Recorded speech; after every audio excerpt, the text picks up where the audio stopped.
Hello, Brubs. We're back with The Sorcerer's Apprentice by Heinz Ewers, a 1927 translation, or 29 translation. Wait, this is the damn wrong book. Um, that's all wrong. All wrong. All wrong. I knew it was a 1927 book. A 1927 translation by Ludwig Levison by the John Day Company. Since this book's in delicate shape, I'm going to read it off the digital version instead. Let's make sure this is right. It's looking right. All right, chapter 5. Let me shut the light off so it's easier to read. Chapter 5. Things are because we see them. Oscar Wilde. The Decay of Lying. The girl loosened the rope from the pier, sat down in the boat, and took the oars. The German grasped the rudder and steered straight for the middle of the lake. All hands, she called. She laughed and pulled hard. She was strong, and the boat glided straight across the lake, straight toward the western shore. He steered a fine curve so that they turned close under the cliffs and had to watch out sharply. The oar touched the water scarcely an inch from the rock. Thus he urged her around the whole lake, close to the shore. They circled it for a second time. She grew warm, pulled up her sleeves, and unbuttoned her blouse.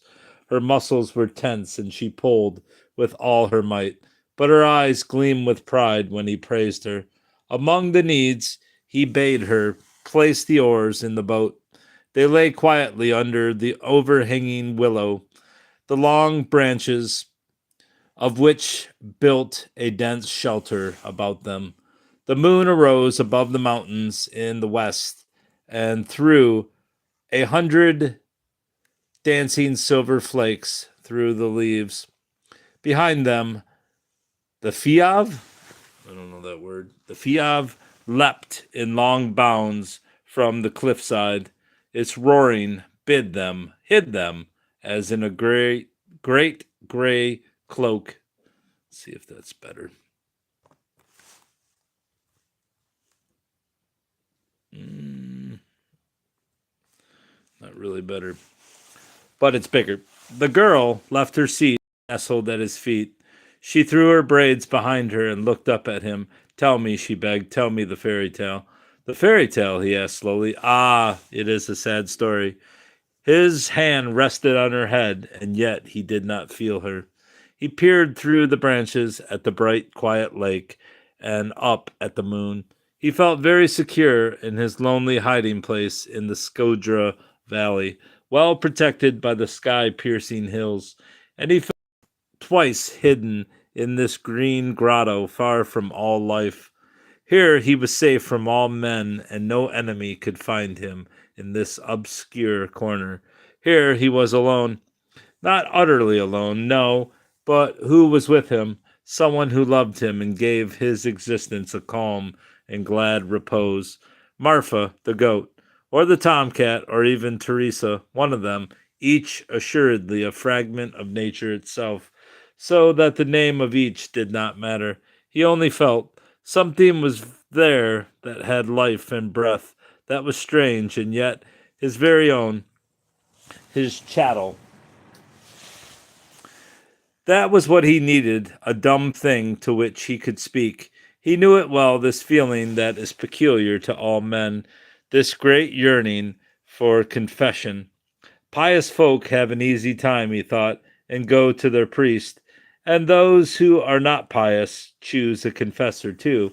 They go to a mistress or a faithful friend who must hear them and absolve them.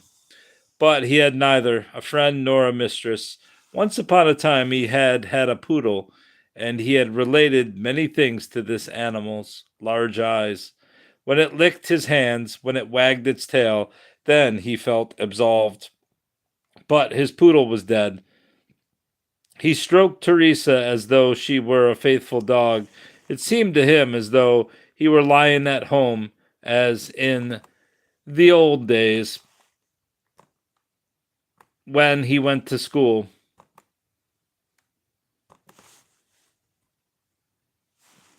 He used to lie on the soft skins in front of the fireplace in the evening twilight, when there was no one in the large house except himself and the black dog. "Come, Allie, come," he would say.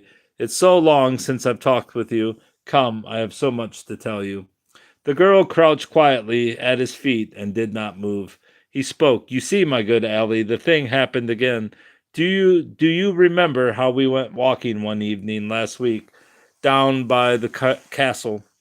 Then Thecla came. No, you don't know it. You were down in the garden chasing the ducks, always after the ducks. Yesterday again a record was brought in by the police, and we had to pay 10 marks because it was the third time this autumn. Mother is angry and says she won't pay it, and I must get rid of you. But she will pay it in the end, and I won't get rid of you. Furthermore, what would be the use if we did get rid of you? You would turn up again next day.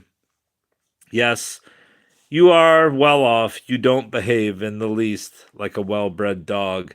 You ruin the flower beds and chase the ducks and tear the trousers of people whom you don't like. You dirty the whole house so that we can't lay carpets on the stairs any longer. Twice a day the maids have to scrub the whole place on your account, and they need hours to keep you clean, you little pig. If I want 2 pairs of freshly polished boots a day, they grumble. But did any of them ever complain of the work that you cause them?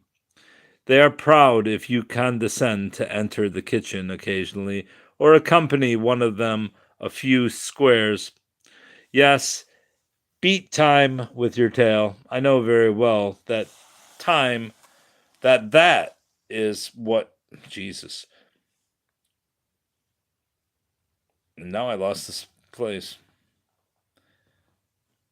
Yes, beat time with your tail. I know very well that time, I can't do it. I know very well that is your way of laughing me to scorn. Come, be good, Allie. Tell me how you succeed in making all people kind to you. For look, no one is kind to me, no one. They all torment me. They tread on me. They strike me. Listen. So it was Thecla who came along the moat of the old castle. I grew red and was ashamed. I am always ashamed. And why, dear dog, why? Why do I always have this horrid feeling? If I am to buy a notebook, I stand at the shop window for 15 minutes and dare not go in. I am ashamed. If there's company at home, I don't come out of my room. I am ashamed. And why? Why? I weep with rage and bite my handkerchief, and it avails nothing. Thecla came. I was ashamed and grew red and did not greet her. Then I followed her and tried to speak to her. She walked slowly, and at the corner she waited a little. But I turned back and did not address her. I was ashamed. At home I wrote to her, or rather I intended to write to her, but nothing came of it. I was ashamed to say that I was so ashamed. So it came to pass that I wrote a poem. I copied it and sent it to her. And do you know, Allie, what she did? She gave it to her aunt, and her aunt sent it to my professor of mathematics, and he handed it to the director of the gymnasium.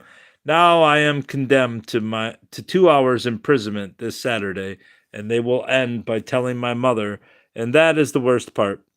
This, you see, is what happened. Now tell me, what did I do to make them all so bad to me? If Thecla did not like my poem, why didn't she tear it up? And her aunt, why didn't she summon me? She comes to our house often enough. I would have gladly promised her never to write a poem for Thecla again. But no, she sent it to the gymnasium. If she had only given it to the professor of German or the professor of Greek, she knows them too, they would both have laughed and merely administered a reproof. But no, she has to send it to that disgusting professor of mathematics. And do you know why? Because she knows very well that I have no ability in mathematics, and that the stupid fellow can endure me. That's why. And he, of course, had to raise a great hue and cry and run to the director. And what did I do? I didn't greet Thecla, that is true, but she knows very well that I would gladly have done so. and spoken to her too, and a great deal more. And then I wrote a poem for her. Surely that's nothing bad either. I wrote it because I am fond of her and because I wanted to beg her pardon. That was very important, said the director. If I write poems at all, he said, there must, in the first place, be nothing about girls in them.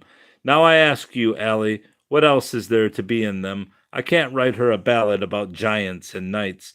What would that have to do with my not having greeted her, and desiring to excuse myself? And in the second place, he said, a poem of that kind should by no means be sent to anyone, but surely all the poets send their verses to those to whom they are addressed. One can't possibly let them lie around until one has enough for a book. No, I didn't do anything wicked to Thekla. All summer long I cut roses in the garden daily. Mother scolded because they disappeared. I sent them to her by her little brother. That's what I did. She took them all, and yet she betrayed me to her aunt. And not longer than 3 weeks ago, I presented to this same aunt, old aunt, when she was visiting us, 2 of my white guinea pigs. I even did a kindness once to the old professor of mathematics. He lost his handkerchief on the street the other day, and I picked it up and took it to him. Why is it then that they are all so wicked to me? Look, Allie, I am good to you, am I not? And I would like to be good to all men, but one may not be. They all do evil to me all, except those who do not know me. You may well believe me, Ellie. I don't know a single human being who doesn't do evil to me. Tell me, how must one go about it to make them kind? He fell silent, and his eyes looked longingly through the branches. The girl at his feet drank in his words. She didn't understand what it was all about, but his gentle, sad voice brought tears to her eyes. She looked at him and saw his blonde locks fall over his forehead, his youthful lips half open over the polished teeth. His hands rested on his knees as though they held an open book, but he gazed far away across it. He looked like a lad of 15 sitting there before her, lonely, quite abandoned in the wide world. She felt like jumping up and pillowing his head against her bosom. She felt like a mother toward this poor boy. Now I am back in those days again, said Frank Braun. Once again, come here, come close to me, my good dog. Do you know why I am so fond of coming back in the holidays? To see you, dear old fellow. Why don't I take you along to the university, as I used to do? You see, it can't be done, really not. And what is there for you out in the world? Only myself. But here you have everything and may do everything you desire and are master. Out in the world, you are only a simple dog. There, I have brought you a collar. Look at it. There is none more beautiful in the world. It is of wrought silver and shows Dian's hunt. Ascanio of Tagliacozzo, Benvenuto's pupil, made it for the strong hound of the blonde Duchess of Ferrara. Do you know who gave it to me? A beautiful and clever woman, and it means that she will never kiss me again, never again. Do you understand? It was this way, dear Allie. I was in the Palazzo Gorelli, as I was every night. When we awakened, I and the most beautiful woman in Pisa, the yellow lamps were still burning, and at the same time a white shimmer came in through the open door from the gallery. Do you know that it is a hideous poison, this first light of the young day? It makes people evil and malicious. We lay there on the broad tumbled bed. Wine stood on the table in decanters and glasses, and tall dishes stood there with fruits and cake, remnants of our evening meal, and many roses in glasses and vases and scattered on the floor and on the pillows. But my lute hung over the golden bedpost. Play, said the beautiful Princess Ginevra, but I was tired and did not want to play. Also a string upon the lute had broken. The room was full of a heavy air. It was as though deep shadows lay there from the fragrance of the malmsey, from the fervent roses and the fumes of the ewers of myrrh. But her naked body and all the linen exhaled the perfume called Armide de Perse, and a sultry music was swept to us from those poignant embraces that were now all dead. Her lips bled, and she said, "Sing." I took the lute and placed a new string on it, and I took the Malmaison roses and put them in her hair, and green tendrils, too, and the white boule de neige, which bind all greens. And I sang her the song of Lancelot, and I spoke, Amor che nullo, amato amar perdosa. I don't know Italian, so read it yourself if you understand it. Then she took cherries from the dishes and wound them about her toes. And she gave me her sweet foot to kiss, and I ate the cherries and kissed her toes. One cherry for each kiss, one kiss for each cherry.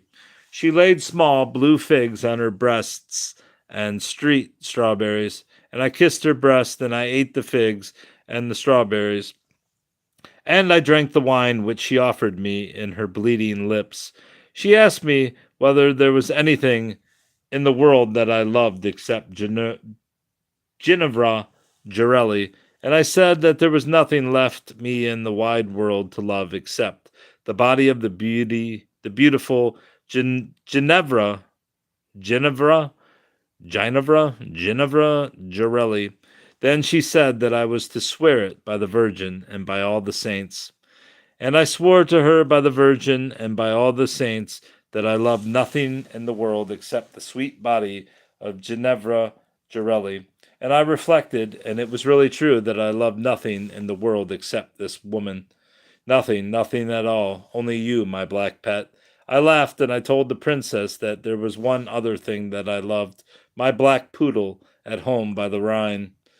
Then she drew herself up, and the poisonous light of the early day glinted in her eyes. They grew green and bitterly angry and cruel, and she said that I must travel home on that very day and must kill the dog. I must kill you, she said. I refused. Then she wept and lamented. She lay upon my neck and begged and besought me to kill you, to kill you. And she tore herself away and said that she would travel and do the deed herself. But my senses were drunken from this night and from all her love and all the ardent fragrance, and I cried out that she must first kill me before she could kill my black dog. She struck me and reproached me and cried out that I did not love her. I knew well that I needed but to say one word, needed but to say that I would. She would have forgotten it all by the evening, but I could not say it. I could not even name the act that she desired. She raged, and her cry pierced my ear. Oh, I could have murdered her, since she did not desist from tormenting me. Then I took a long dagger which lay on the table. I pressed its handle into her grasp and offered her my breast. Let her stab me, I cried. Then she would kill my dog too, for he would probably die of grief. If I were to come home no more. The Princess Ginevra lifted her arm. Once, twice, she lifted her arm against my breast, and again she lifted it for a third time against her own breast. But she did not stab. She laughed, as one may laugh, perhaps, who has slain his mother. She sprang up from the bed and went to a cupboard. She drew forth a casket which held her jewels, and took out this silver collar. She threw it to me as one tosses bread to a beggar. She said, "There, boy, take this to your dog." And again the naked Princess Ginevra Girelli laughed, and turned away and cast no glance behind, and strode from the room. "Here, Allie, my black poodle, here is your collar. Ascanio of Tagliacoso made it, the pupil of Cellini. Wear it, my dear animal. Tears cling to it. My tears, and you love me, for I love this beautiful woman. I do not know how other men love, but it seems that none ever loved her better than I. I made a temple of her body, and she drove me away. Now I am at home again, at home with you. Are you going to console me? Do you know it is well to suffer a great pain, because it makes one forget all the small things. Frank Braun laughed. No, it isn't true. What I have been saying, one forgets nothing, neither the great pain nor the little ones. They all come back. At some hour they emerge in an endless row and torment and stab us. Only our joys disappear in a moment, but the sorrows remain. Man's soul is a golden grail set with glittering jewels, but black worms coil within. Do you know that, Teresa? And they devour us, you and me, and all men who have a soul. I do not know whether you have a soul, and I could wish that you had none, my poor child, but some wretched demon gave me a soul. Now I have to run about with it all my life long. Allie, my black poodle, had a soul too, and his soul loved my soul. Now he is dead, and his poor soul is flitting about in the world, and I am seeking it, but I never find it. I don't know, perhaps it too died when my dog died. Perhaps the worms in my garden are feeding on it, even as they are feeding on his body. Shall I tell you how he died? Once upon a time, I was at home again. We went out by the old castle along the moat. A carriage came along, and in it sat a good friend of mine. He stopped, and we talked together, but my poodle had an aversion to the carriage and to the horses, because years before the coachman had struck him with his whip.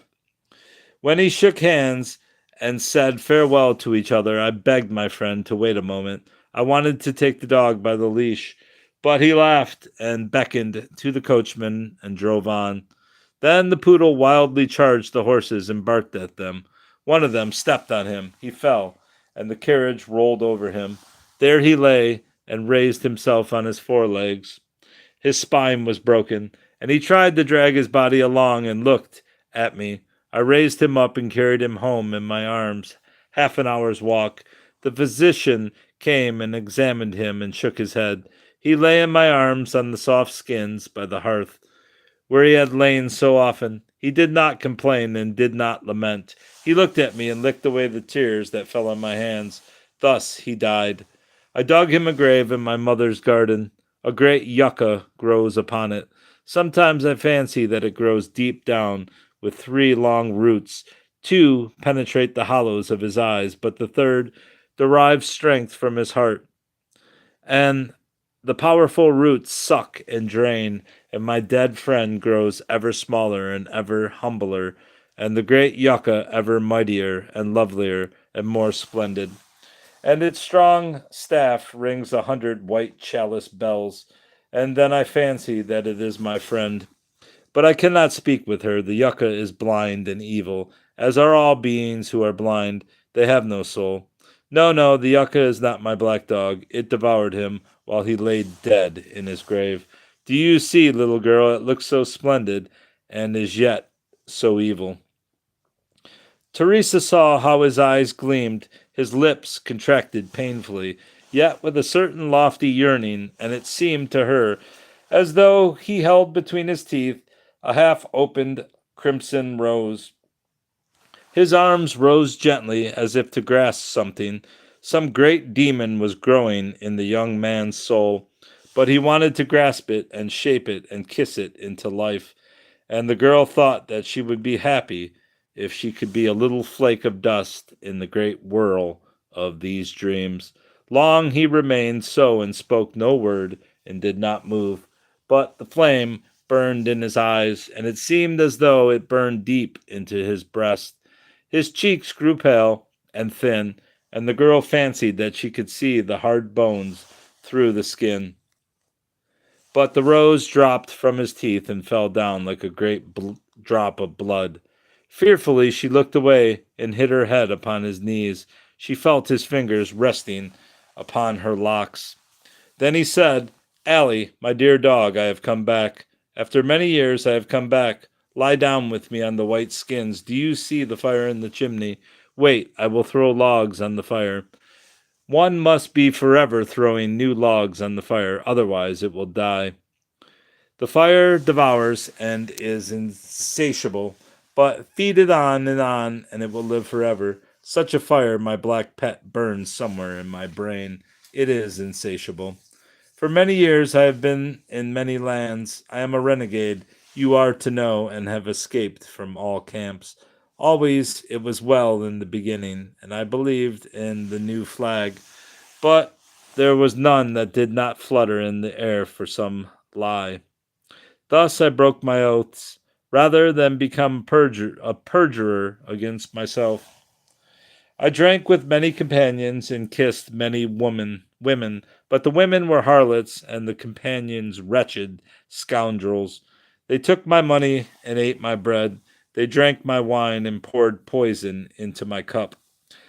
I sat at the feet of the wise men, and their wisdom was a lie. I rode into the field with merry knights, and their courage was a lie. I dug the earth with sun-bronzed peasants, and their industry was a lie. I drank at night with painters and poets, and their art was the most important lie, impudent lie of them all. Hard grew my hand from the clasp of 1,000 hands, and my lips were wounded by 1,000 kisses. But each kiss and each hand clasp was but a lie in the end. Every day the lies came, and every poor night the lies crept even into my dreams. I waded in a swamp of crimson lies, and nowhere was firm ground. Wherever I set my feet, they broke the crust, and I sank deeper at every step. When I went toward evening, I stuck in the slime. When I went toward morning, I clove, or is that dove? I clove in the moorland. Everywhere I sank, and nowhere did a path lead out. Then, do you know, when it was dark, I clung to a tree dedicated to myself, by myself. A rag of land, and the earth upon it, and round about me the marsh. So I clung to the tree and listened, but something sat in the branches and sang, and I understood that there existed but two things, and that one was I, but all the rest was that which was not I. And this one thing, and not 1,000 things, as formerly, one great thing, and yet smaller than that other, which was I myself. But a voice sang out of the branches, we live in high delight, peaceful in the world of enmity. Among men filled with enmity, we live in peace. We live in high delight. Hail among the sick we dwell without sickness. This is, let me finish this poem first. We live in high delight without desire among the desirous. Among desirous men we live without desirement. What the hell is desirement? What does that say? Desirousness. All right, desirousness. We live in high delight, we to whom nothing belongs. Joy is our food, as it is of the radiant gods. The book is The Sorcerer's Apprentice by Heinz Ewers. I listened to the sweet words, and I felt clearly that this other thing, which was not I, was not at all, that it was the nothingness. Hence there was but one thing in the world. I am, and without me was the nothingness and the super nothingness. And again it sang through the dark night, but it was not another that sang, but my own heart was a lute like the heart of Israfel, the angel. My heart was a lute and sang, and it was a clear light and gleamed into the night.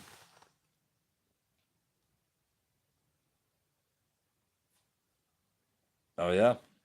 I didn't know there was a film adaptation. Was a clear light and gleamed into the night, and it was a red wound and bled out of sweet raptures, the great sacrifice, and thus did the lute sing. And I'm going to increase this so I can see these. Where there is light inexhaustible, the world wherein the sun is set, thither carry me a flame into the imperishable world of immortality. Your blood be a sacrifice unto yourself, where all things move after delight in the threefold firmament, in the heavens threefold heaven, where the worlds of light are, there let me be eternal. Your blood be a sacrifice unto yourself. When desire and delight are, and the roseate heaven's expanse, and the food and sufficiency of the gods, there let me be eternal. Your blood be a sacrifice unto yourself. Where joy and rapture, gratification and delight await us, where the wishes of the one wish are attained, there let me be eternal. Your blood be a sacrifice unto yourself. Thus sang the lute which was my heart. And then I felt myself dissolve, for I floated in the first wave of blessedness. There was no more contradiction between the I and the not I. I grew one with the nothingness. The nothingness was the Godhead, and I was the nothingness, and in the Godhead. Thus, for the first time, I felt the nearness of God, and it was the nothingness into which I melted. The Spirit of God touched mine and conceived in me the child of the ages. For this is the nature of God, that through all eternities it would beget the Son. Thus rustled the awe of God, and out of sacred springs dropped the second wave. And as a drop evaporates upon a sun-heated stone, thus passed into nothingness those two mighty ones, space and time. There was no past and there was no future. There was but one thing, this moment. Into this huge moment sank all happening. And the moment grew and embraced all times and all spaces and became one flame and one tone and one wound. And the flames sang the song, and the tone dropped the blood, and the red wound flared to heaven. Thus, out of the Godhead of nothingness arose the third wave, which was the great light. But the light arose, and all things floated. There was but one radiance over all. It cannot be expressed, that which was, for no one who ever saw it can describe the nothingness, which is the eternal being of the Godhead. Everything is light and radiance where the third wave is, and is glorious beyond all measure. And yet it is but a wretched thing before the last wave. For the last wave is God himself, not a melting into him, no, a growing into and a becoming God. And whoever feels this, he is God. But I saw how it came, nearer and nearer, out of me, and into me, and unto me from all sides. And I felt near to the breath of the highest wave. Out of the swamp glowed forth many legions of gigantic worms, and broke out and drew near, innumerable from all eternities, red, fire-red lies, and all was shattered, and the radiance scattered, and into the horrible darkness sank all things, even the fiery worms. This is The Sorcerer's Apprentice by Heinz Ewers. Thus died, before it was completed, the great moment. The rope by which I was suspended broke, and I lay on the ground on the damp earth under the alder tree. The red lilies of the world had gnawed through the sacred rope, and perfection died, and all redemption. And again there were two hard things which repelled each other, and I and the other. Everything was as it had once been, and I was wretcheder than I had been, now that I had seen all the heavens wide open. Seen, oh, only seen, for the red lilies devoured the last, the sacred wave. Then grew in me a great hatred. I sprang up and grasped the horse that grazed by my side. I mounted the heavy black horse and rode onward. Behind me, however, and ready to serve me, rode the four mighty knights. The Nick Cage movie. I don't know. I didn't know there was a Nick Cage movie. The first bore the crown and the victorious bow, or is it bow, and rode a white horse. The second carried the sword and rode a red horse. He destroyed all peace. The third carried the balance, the stern balance. It was he who rode upon a black horse. But the fourth was death, and he rode a pale horse, and hell flew in his cloak. Thus we rode, and 20 hard hoofs stamped on the naked bodies of the dead. The 4 horsemen were silent, but I laughed aloud into the somber night. Thus ran my dream. And it was only life that I dreamed. But when I awakened, I devoured greedily all that was evil. And I saw that all that hell gave was great and fair, even as fair as that which issued from heaven. Only what the earth gave was neither good nor evil. It was ugly and insignificant.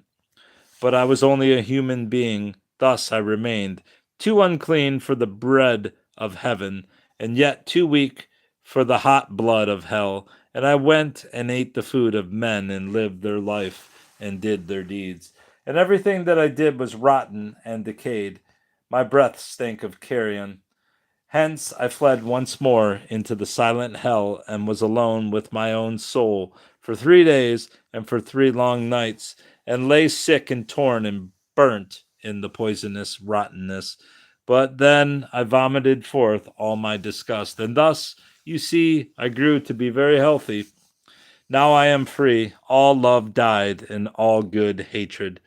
And there is nothing more for me in all the world. Nothing more. Only you, my pet, are still alive, a weary dream out of the dead time. Like a shadow, it flits by me, swift as a wind, once every 100 years. Now I am free. All chains fall, and all roses, and strong and secure I go my way. A good armor lies about my heart, and the fire must burn strongly. That is, to melt it. The rats fled, and I am proof against everything. I have peace and the great quietude. That is the last thing that a man may achieve. I have it, for I am free. And only rarely does this slain yearning raise its wounded head.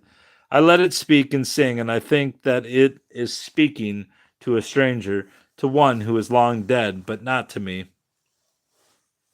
Its strange song, which I scarcely understand any longer, only makes me sad. Allie, you are my friend. You are my soul and my yearning. You are that which remains to me of all my slain happiness. Come, give me your paw. Let me stroke your black locks, my old friend. Are you cold? I will throw new logs upon the fire. Believe me, it was a bitter struggle, but none slew me, and here I sit, and my eyes fly through the distance. Only the old wounds bleed and burn. His voice died. Closely and tightly his lips were set. The girl looked up at him, and he seemed taller and far older. He sat very erect, his head thrown back, his eyes peering sharply straight ahead. His face was pale, and his features bitter and hard. She was frightened, and it seemed to her as though he were holding with both hands upon his knees a naked sword. Then she saw how his lips twitched, and she saw how his eyes grew dim, and how 2 tears stole slowly over his hollow cheeks. They drooped down, and it seemed to her as though they leaped sharply as glowing needles into her heart. She sobbed aloud and grasped his hands and buried her head in his lap, and gently and softly, like a faithful dog, she licked his hand. He marked it well. He trembled and wanted to withdraw his hand, but it seemed so dear and sweet. Nothing seemed so beautiful as this gentle caress of days long past. Allie, my old friend, he whispered, my dear, dear girl. He raised her up and caressed her cheeks. You are very good, he said, but why do you weep for me? It is true one should not tell such sad stories. I will sing. That is much better. Give me the lute. He kissed her gently, then he bade her row out from among the willows, far into the lake and the moonshine. He beckoned her to draw in the oars. Then he sang out into the blue night, half aloud, dreamily, songs of yearning, such as the girl loved. He sang for her, and she knew it well. A gentle wind carried them across the lake. He sang and looked at her and saw that she was happy. Her face, which had just been illumined by the full moon, suddenly passed into a shadow, while her outstretched, folded hands still gleamed in the bright light. In the next moment, her face was illuminated again, but the shadow that had fallen on her now flitted over him, left the boat, darted across the water, and then remained lying in all its length and breadth, almost in the middle of the lake. Frank Braun looked up astonished. The moon hung over the ridge to the north.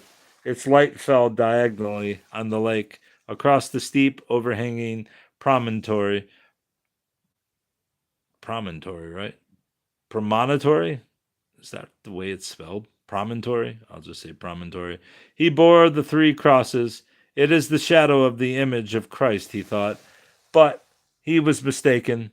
The crosses stood close to the mountain wall and had long sunk into deep shadow. Then the girl grasped his arm and pointed with her hand to the promontory. I knew it was spelled wrong. See, there it's different than there. There, she whispered. Look, yonder. He followed her gaze and saw, close by the outermost edge, a strange figure. It seemed black, and its outline was sharply defined against the wall. It remained standing for a moment, then glided onward, always along the extreme edge of the promontory, quietly, step by step. Row thither, he commanded. The girl grasped the oars mechanically, accustomed to obey his word, but her arms refused their service and trembled with fear. Frank Braun pushed her away and himself took the oars. She crouched before him, clasping his knees. With swift strokes he impelled the boat forward, seeking, so far as possible, to avoid making any noise. It is the American, Teresa whispered. Frank Braun turned the boat and looked up. Yes, it was Mr. Peter. With wide open eyes, he stood near the abyss. His lips moved, his arms rose and fell, as though he were making an address. His face seemed stony, immobile, and not a word issued from his mouth. Frank Braun felt the girl nestle close to him. She quivered with fear, moaned and sobbed. He saw her lips open as if to utter a cry of fear. Swiftly he closed her mouth with his hand. Be still, he whispered. Don't you see that he is walking in his sleep? You will awaken him, and he will fall to his death. But it was too late. In piercing torment, the cry was wrung from her breast and resounded in the valley on all sides. Liberated and relieved, yet frightened by her own action, she pressed herself still closer to him and fastened her teeth in his coat. The American did not move. His ears, alive only to inner voices, had heard nothing of the cry. He stood rigid, preaching violently. Then he knelt down and prayed fervently with outstretched arms. Finally he arose, went back across the promontory, and down the broad path. Frank Braun followed him with his eyes until he disappeared behind the bushes. Silently he rowed back, tied the boat fast, and carried the girl, who clung to him heavily, into the house. And that's the end of chapter 5 and this broadcast, if you can call it that.